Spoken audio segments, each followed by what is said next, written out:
Rasulullah sallallahu alayhi wa sallam said, Inna Allah ta'ala qad rafa'a liya ad-dunya fa ana anzuru ilayha wa ila ma huwa ka'inun fiha ila yawm al-qiyamah.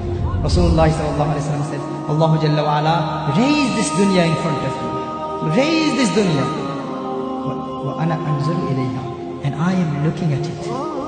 Rasulullah sallallahu alayhi wa sallam didn't say fanazartu, I looked at it. This is in Al-Mu'jam al-Kabir li-Tabrani. The Prophet sallallahu alayhi wa sallam said, Inna Allah ta'ala qad rafa'a liya ad-dunya. Allah raised the entire dunya in front of me.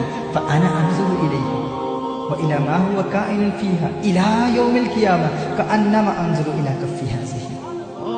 Rasulullah sallallahu alayhi wa sallam said, Allah raised the entire dunya in front of me, and I am looking at it.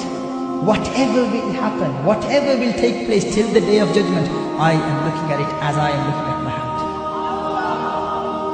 This is the hadith of Rasulullah sallallahu alayhi wa sallam.